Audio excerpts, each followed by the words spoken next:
Welcome to one of the most horrifying acts of calculated revenge ever documented in American history. Before we begin, leave a comment telling us where you are watching from and what time you are hearing this story. We want to know how far these buried truths are reaching and at what hours people are discovering them. On the morning of January 16, 1843, 6 of the wealthiest tobacco plantation owners in Henrico County, Virginia, were found dead inside a tobacco curing barn on the Whitmore estate, 12 miles east of Richmond. Their bodies were burned beyond recognition. The barn had been locked from the outside with chains and padlocks, and according to witnesses who lived nearby, the screams of the dying men could be heard for over an hour before they finally fell silent. The official investigation concluded it was a tragic accident. 6 men inspecting a barn where tobacco leaves were being dried over smoldering fires, a spark that ignited the highly flammable leaves, a door that somehow jammed shut, a series of unfortunate circumstances that resulted in 6 deaths. But that was a lie. A convenient fiction to hide a truth so disturbing that the entire Virginia establishment worked together to bury it for nearly 2 centuries. The truth was this: those 6 men were murdered, deliberately trapped inside that barn and burned alive by a man they owned, a slave named Elijah, who had spent 7 years planning the perfect revenge, a man who understood that fire purifies, that tobacco burns hot and fast, that a locked barn becomes a furnace, and that sometimes justice requires flames. This is his story, a story that exists only in fragments, in sealed documents, in whispered accounts, in the terrified memories of families who knew what really happened but were too afraid to ever speak it aloud. Richmond, Virginia in 1843 was the capital of a state built entirely on tobacco and slave labor. The city sat at the fall line of the James River, where the coastal plain met the Piedmont. It was a center of commerce, banking, and the domestic slave trade. The auction blocks on Wall Street sold thousands of enslaved people every year, torn from their families and shipped to the Deep South. But the real wealth of Virginia came from the countryside, from the vast tobacco plantations that spread across the Piedmont counties. Henrico County, which surrounded Richmond, was prime tobacco country: rich soil, good drainage, the right climate for growing the variety of tobacco that commanded premium prices in European markets. Tobacco cultivation was different from cotton or sugar. It required more skill, more careful attention, more knowledge of the plant and its needs. And the curing process, where harvested leaves were slowly dried over low fires in specially built barns, was an art that could make or break a crop's value. The 6 men who died on January 16th were masters of this system. They had refined tobacco cultivation and curing to maximize profits. They coordinated their operations to control prices. They shared knowledge and resources, and they were known throughout Virginia for their exceptional cruelty toward the people they enslaved. Their names were Thomas Whitmore, owner of Whitmore Plantation, 1,800 acres and 163 enslaved people; Richard Pemberton of Pemberton Hall, 1,600 acres and 141 enslaved people; James Crawford of Crawford Farms, 1,400 acres and 127 enslaved people; William Ashford of Ashford Estate, 1,300 acres and 118 enslaved people; Henry Dalton of Dalton Manor, 1,500 acres and 134 enslaved people; and George Mitchell of Mitchell Plantation, 1,200 acres and 109 enslaved people. 6 men who collectively controlled over 9,000 acres of prime Virginia tobacco land. 6 men who owned the lives of nearly 800 human beings. 6 men who met regularly to discuss business, coordinate harvest schedules, and congratulate themselves on their success in extracting maximum profit from land and people. They called themselves the Henrico Association, an informal organization that functioned as a cartel controlling tobacco production in the county. They set standards for curing, coordinated shipping to Richmond, shared overseers and slave catchers, and most significantly, they developed a system for breaking the spirits of enslaved people that was considered remarkably effective, even by the brutal standards of antebellum Virginia. The system was based on what they called psychological dominance. It was not enough to control people's bodies through violence and threat.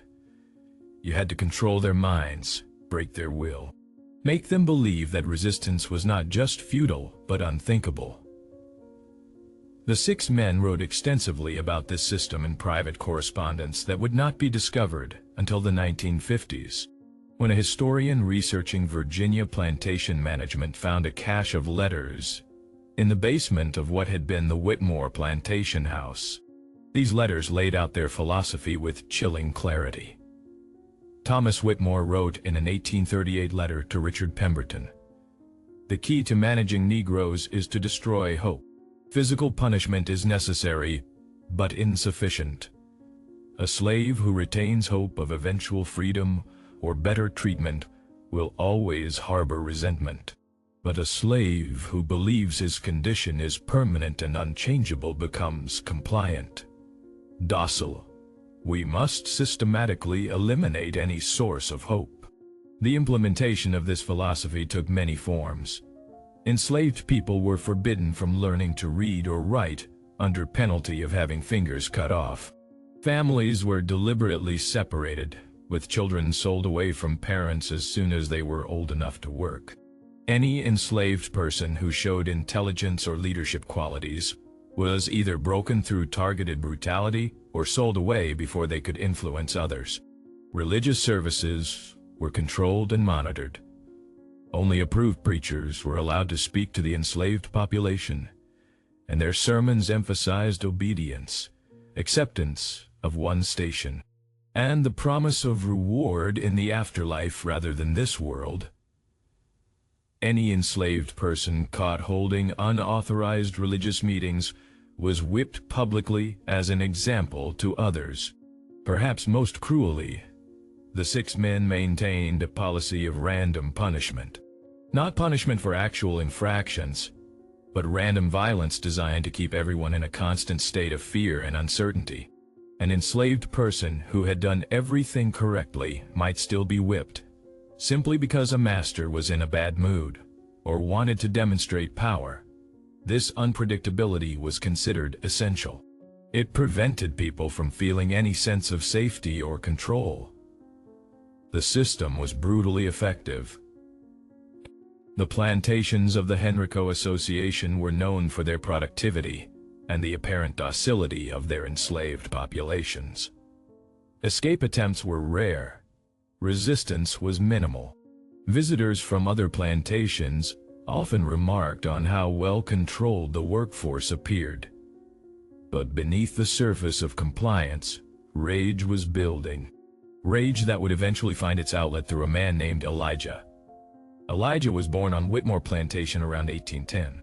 His mother, whose name was recorded only as Sarah in plantation ledgers, worked in the tobacco fields.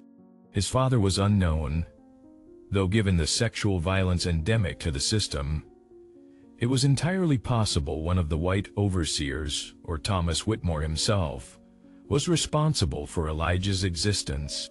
What made Elijah different from many enslaved people on the plantation was his education. Not formal education, which was forbidden, but practical knowledge that he acquired through careful observation and an exceptional memory. By the time he was 20, Elijah understood tobacco cultivation better than many of the white overseers. He knew when to plant, when to harvest, how to cure the leaves properly. He had learned by watching, by listening, by remembering everything he saw and heard. He was also literate. He had taught himself to read by studying discarded newspapers and books he found around the plantation. He did this in secret, knowing that discovery would result in severe punishment. But Elijah understood something crucial. Knowledge was power, and he was going to need power for what he was planning. The incident that transformed Elijah from an observant worker into someone capable of mass murder occurred in February 1836. His wife, a woman named Ruth whom he had married in the informal way enslaved people were allowed to marry, was pregnant with their first child. Ruth worked in the Whitmore household as a domestic servant. She was 23 years old, healthy, excited about becoming a mother despite the horrors of bringing a child into slavery. Thomas Whitmore had a nephew visiting from North Carolina, a young man named Charles who was known for his violent temper and his belief that enslaved people were barely human. On February 18, 1836, Charles became angry with Ruth over some trivial matter. Perhaps she had not served his breakfast quickly enough. Perhaps she had made eye contact when she should have kept her eyes down. The exact reason was never recorded. What was recorded, in testimony given years later by another house servant, was that Charles beat Ruth with a fireplace poker, beat her so severely that she miscarried, beat her until she was unconscious and bleeding on the floor of the Whitmore dining room. Then he left her there and went back to his breakfast. Ruth died 3 hours later. She never regained consciousness.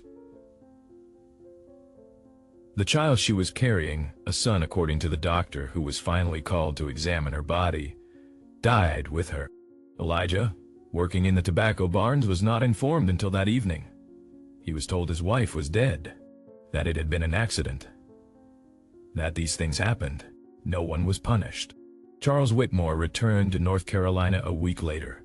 Thomas Whitmore compensated himself for the loss of property by deducting the value of Ruth from money he owed his nephew.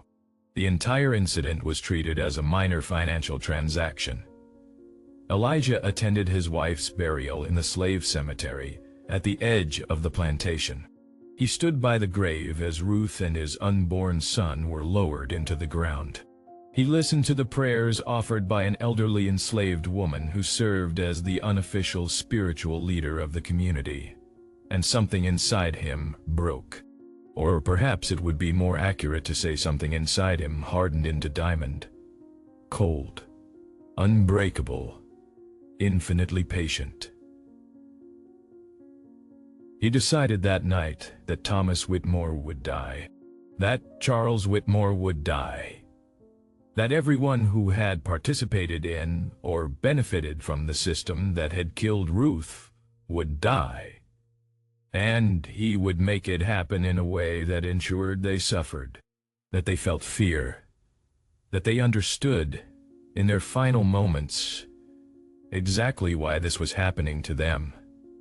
But Elijah was smart enough to know that rushing into action would accomplish nothing, would result in his own death and no justice for Ruth. So he began planning, thinking, watching, learning, preparing for a revenge that would take 7 years to execute. The first thing Elijah did was volunteer for work in the tobacco curing barns. These were specialized buildings where harvested tobacco leaves were hung to dry over smoldering fires. The process required skill and constant attention. The fires had to be kept at exactly the right temperature. Too hot and the tobacco would burn. Too cool and it would mold. A good tobacco curer was valuable, and Elijah made himself indispensable. He learned everything about the curing barns, their construction, the ventilation systems, the fire pits, how the tobacco was hung, how long the curing process took. Most importantly, he learned about the dangers. Tobacco barns were filled with dried leaves which were extremely flammable. The combination of dry organic material and open flames meant that barn fires were a constant risk. Every plantation had lost at least one barn to accidental fire over the years. Elijah also learned about the Henrico Association. He paid attention when Thomas Whitmore met with the other 5 planters. He listened to their conversations when they thought no enslaved people were nearby. He learned their schedules, their habits, their routines. He learned that they met regularly to inspect each other's operations, particularly during curing season when the quality of the process could make or break a year's profits. And he learned that they trusted their own system of control. They believed their psychological dominance techniques had made their enslaved populations completely compliant. They walked among hundreds of people they had brutalized without fear, because they believed those people had been broken beyond any capacity for resistance. That would be their fatal mistake. Over the next 7 years, Elijah built a network. Quietly, carefully. He identified other enslaved people on the 6 plantations who had lost family members to the cruelty of the Henrico Association, who carried their own rage, who might help when the time came, even if they did not fully understand what they were helping with. One of these people was Daniel, who worked as a carpenter on the Pemberton plantation. Daniel had lost 3 children sold away to plantations in Georgia when Richard Pemberton needed quick cash. He would do anything to strike back at the men responsible. Another was Samuel, a blacksmith on the Crawford plantation. Samuel's sister had been whipped to death by an overseer for the crime of looking at a white man directly. Samuel had been forced to make the chains used to restrain enslaved people, and every time he hammered metal, he imagined it was a white man's skull. A third was Michael, who worked in the stables at Ashford Estate. Michael had watched his elderly father work to death in the tobacco fields, denied medical care because William Ashford considered him too old to be worth the expense. Michael knew horses, knew equipment, and knew exactly how to arrange accidents. Elijah did not tell these men his full plan. He could not risk that level of trust. But he positioned them, made sure they would be in the right places at the right time, made sure they understood that something was coming, that they would need to be ready to act when the moment arrived. And most crucially, Elijah waited. He waited for the perfect circumstances, for the moment when all 6 members of the Henrico Association would be in one place at one time, for the opportunity that would allow him to strike with devastating effectiveness. That opportunity came in January 1843. Thomas Whitmore announced that the association would hold its annual inspection at Whitmore Plantation on January 16. The 6 men would tour the tobacco curing barns together, examining the quality of the curing process and the condition of the facilities. It was standard practice. They did it every year, a routine inspection that no one considered dangerous. Elijah knew this was his moment. After 7 years of planning, of waiting, of carefully positioning pieces, everything was finally aligning. 6 men. In one location, inside a building filled with highly flammable material. A building he controlled. A building where he could lock the doors from outside. The preparations began in early January. Elijah made sure he was assigned to prepare the largest curing barn for the inspection. He checked the hanging tobacco, adjusted the fires, ensured everything looked perfect. He wanted the 6 men to be impressed, to lower their guard completely, to feel safe and confident right up until the moment they realized they were trapped. He also made other preparations, small things that would seem innocent individually but together formed a complete plan. He positioned extra tobacco in certain locations inside the barn, not so much that it would look unusual, but enough to ensure the fire would spread quickly once started. He checked the doors, noting that they opened outward and could be secured with chains and padlocks from outside. He positioned those chains and padlocks nearby, hidden but accessible. Most importantly, he enlisted help without revealing his full intentions. He told Daniel the carpenter that he would need him to be near the barn on January 16th, ready to move quickly if called upon. He told Samuel, the blacksmith, the same thing. He told Michael to be ready with horses. None of them knew exactly what Elijah was planning, but they knew something significant was about to happen. January 16, 1843, arrived cold and clear, temperature barely above freezing. The kind of crisp winter day that made breath visible in the air. The 6 members of the Henrico Association gathered at Whitmore Plantation around 10 in the morning. They were in good spirits. The tobacco crop had been excellent that year. Prices were strong. They were wealthy men at the height of their power, surrounded by people they had broken and controlled. Thomas Whitmore led the tour. They visited the tobacco fields first, examining the soil preparation for the next planting season. They discussed cultivation techniques and market conditions. They congratulated themselves on their success and their sophisticated management methods. Then, around noon, they walked to the curing barns. There were 3 barns on the Whitmore property, but the largest one, Barn 3, was where most of the curing happened. It was a substantial structure, 40 feet long by 30 feet wide, built of heavy timber with a steep roof to allow heat to rise. Inside, rows of tobacco leaves hung from horizontal poles, drying slowly over carefully maintained fires in pits along the center of the barn.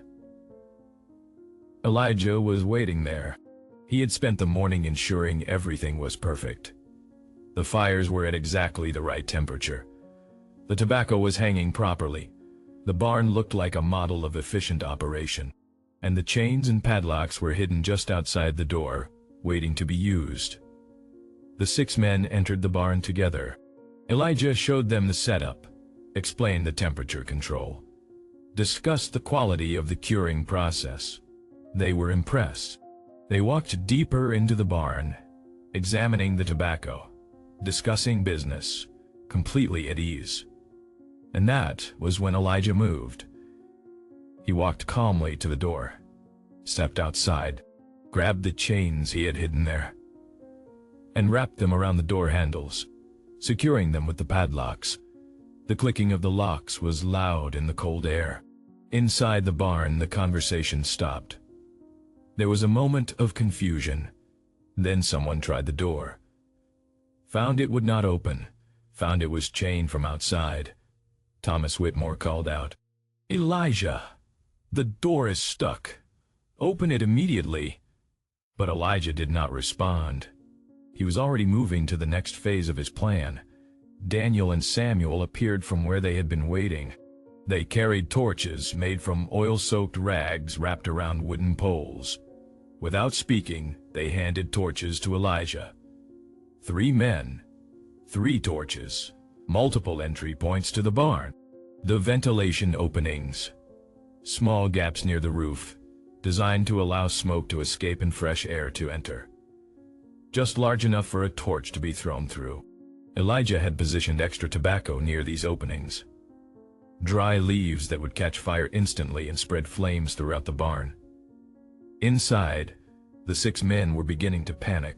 They pounded on the doors, shouted for help, demanded to be released.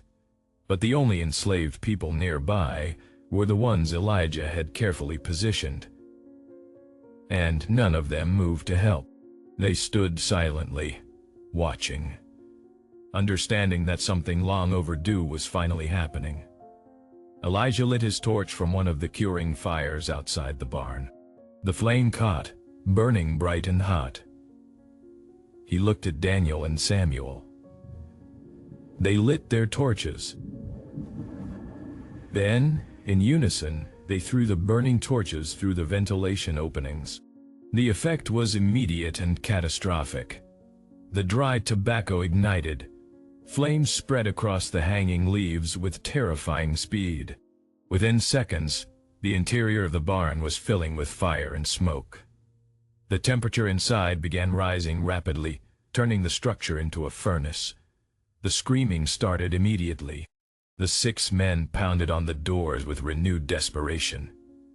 They tried to break down the walls, tried to climb to the ventilation openings, but the barn was built of heavy timber, designed to contain heat.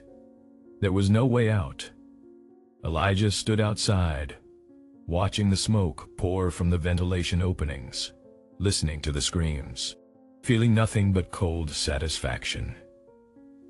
This was for Ruth, for his unborn son, for every person who had been destroyed by these 6 men and their carefully designed system of psychological torture.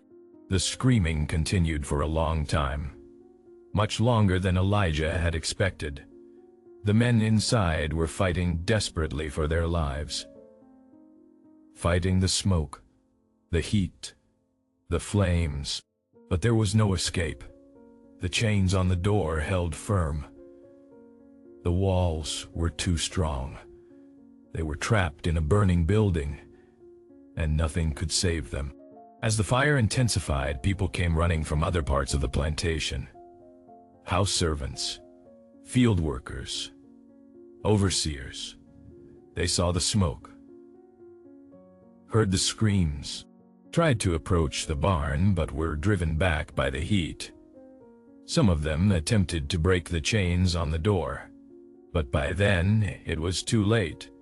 The interior of the barn was completely engulfed. No one could survive that inferno.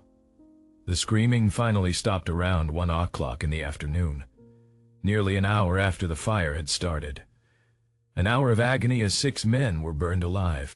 An hour for them to understand, in the most visceral way possible, exactly what it meant to be powerless, to be trapped, to have no hope of escape, to die in terror and pain. The barn burned for another 3 hours before it finally collapsed inward. By then, nothing remained but charred timber and ash. And somewhere in that ash were the remains of 6 men who had believed themselves untouchable, who had built fortunes on the systematic destruction of other humans, who had died in the flames of their own creation. The investigation began immediately. The Henrico County Sheriff arrived that evening. By morning, Virginia state investigators were on site. The discovery of 6 prominent plantation owners dead under such circumstances created enormous pressure to find answers. Elijah was questioned, of course. He explained that he had been preparing the barn for inspection. The 6 men had entered to examine the curing process. He had stepped outside briefly to get additional wood for the fires. When he returned, he found the door jammed shut, possibly from the inside. He had tried to open it but could not. By the time he realized something was wrong, the fire had already started. It was a weak story. Anyone who thought about it carefully would see the holes. But Elijah had something crucial working in his favor. The investigators did not want to believe an enslaved person could have orchestrated something this sophisticated, could have trapped and murdered 6 powerful white men. It was too terrifying a possibility. Instead, they looked for other explanations. Perhaps the door had jammed accidentally. Perhaps a spark from the curing fires had ignited the tobacco. Perhaps the men had panicked and in their panic had made the situation worse. A tragic accident, a series of unfortunate circumstances, not murder, never murder. The official conclusion, recorded in county records and published in Richmond newspapers, was accidental death caused by a barn fire. The door jamming was attributed to warped wood. The rapid spread of fire was blamed on improper ventilation. No one was charged with any crime. No one was held responsible. But rumors spread anyway. Whispered conversations in slave quarters across Virginia. Quiet discussions among enslaved people who understood what had really happened, and were glad. Terrified too, because if white authorities ever admitted an enslaved person had done this, the reprisals would be horrific. But glad that someone had struck back, that the 6 men of the Henrico Association had died screaming. Elijah continued working at Whitmore Plantation for another 2 months. Then, on March 20, 1843, he simply walked away. disappeared into the network of people who helped runaways, made his way north through hundreds of miles of dangerous territory, and vanished from history. Whether he survived to reach freedom in the North or Canada is unknown. Whether he lived to see the end of slavery in 1865 is uncertain. Whether he ever spoke of what he had done is a mystery. But somewhere, Elijah carried with him the knowledge that he had executed perfect revenge, that he had killed 6 men who deserved to die, that he had made them suffer, and that he had walked away free. The legacy of the barn burning rippled through Virginia for decades. The Henrico Association was never reformed. The plantations of the 6 dead men struggled without their leadership. Within 10 years, none remained in the hands of the original families. The power structure those 6 men had built was permanently shattered. But more significantly, enslaved people throughout Virginia and beyond learned what had happened, learned that resistance was possible, that the powerful could be brought down. That revenge, however patient, eventually came. The story of Elijah became legend. The story of Elijah became legend. A symbol of refusal to accept powerlessness. Proof that even in the most oppressive system, justice could be achieved. The white community felt the impact too. Increased paranoia about the people they enslaved. Greater fear of being in vulnerable situations. The comfortable assumption that their psychological dominance techniques had completely broken the spirits of enslaved people was shattered. They understood, even if they did not want to admit it openly, that beneath the surface of compliance, rage was building. That any of the hundreds of enslaved people they interacted with daily might be planning similar acts. Security measures increased throughout Virginia. Tobacco barns were redesigned with better emergency exits. Locks were changed so they could only be operated from inside. Enslaved people working in potentially dangerous situations were watched more carefully. But these measures provided no real security, because the vulnerability was not in the barn design or the locks. It was in the system itself. You could not enslave thousands of people, destroy their families, work them to death, and expect them to remain compliant forever. The Henrico Association had believed their psychological dominance techniques made them safe. They were wrong, and their deaths, screaming in flames they could not escape, proved it with devastating finality. The story of Elijah was officially erased from Virginia history. Records were altered or destroyed. Newspaper accounts emphasized the accidental nature of the fire. Families of the 6 dead men rarely spoke of the incident, and when they did, they maintained the approved narrative. But private documents tell a different story. Letters, diaries, and family papers revealed persistent questions about whether the deaths were truly accidental. In a letter dated March 1843, Sarah Pemberton, widow of Richard Pemberton, wrote to her sister, "I cannot shake the feeling that Richard's death was not an accident. The slave Elijah had opportunity and motive. Richard had been cruel to many of the Negroes. I sometimes wonder if one of them finally struck back. But such thoughts are dangerous.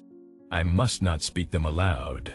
Another letter, this one from James Ashford, son of the deceased William Ashford, dated April 1843, stated, "Father always said his system of psychological control was foolproof, that the slaves were too broken to ever resist.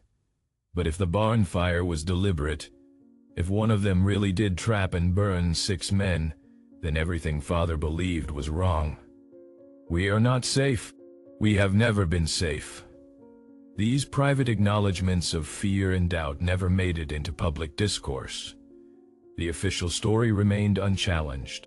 Virginia preferred comfortable lies to uncomfortable truths, but the truth persisted in other ways, in the oral traditions of African American communities, in stories passed down through generations, in the knowledge that a man named Elijah had done something extraordinary, had struck a blow that could not be undone, had proven that the oppressed could fight back with devastating effectiveness. The site where Whitmore Plantation once stood is now suburban development outside Richmond.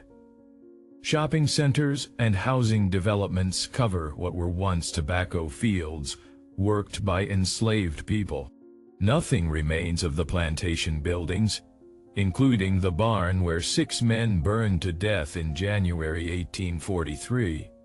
There is no historical marker, no mention in local histories, no acknowledgement that this place was the site of one of the most significant acts of slave resistance in Virginia history.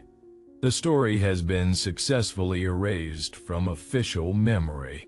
But among historians who study slavery and resistance, the name Elijah is remembered.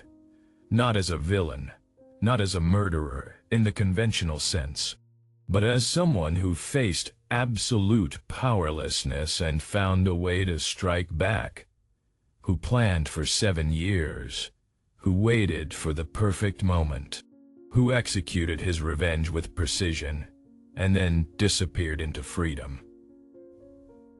The 6 men who died in that barn were not innocent victims. They were architects of a system designed to break human spirits. They had refined psychological torture into a science. They had destroyed countless families and lives in pursuit of profit. Their deaths were brutal, but their lives had been brutal to hundreds of people over many years. This is uncomfortable truth. It forces us to confront the realities of slavery, not as an abstract historical tragedy, but as a lived experience of daily horror that drove people to desperate acts. It challenges us to understand that enslaved people were not passive victims waiting to be saved. They were fully human, with human capacity for rage, for planning, for violence in response to violence. Elijah's story matters because it complicates our understanding of slavery and resistance. It shows us that the people who were enslaved fought back in every way they could, including ways we find difficult to discuss. It reminds us that systems of oppression create their own opposition, that you cannot brutalize people indefinitely without consequence, that the veneer of control is always fragile. The 6 men who entered that tobacco barn thought they were safe, thought their system of psychological dominance had made their enslaved populations completely compliant, thought their wealth and power made them untouchable. They were wrong, and they learned that lesson in the most terrifying way possible, trapped in flames with no escape, understanding in their final moments exactly what it meant to be powerless. Elijah understood this, and on January 16, 1843, he proved it with devastating effectiveness. 6 men burned alive, 6 deaths that appeared accidental, but were actually murder.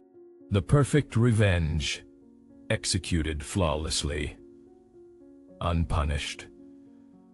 Remember his name. Remember what he did.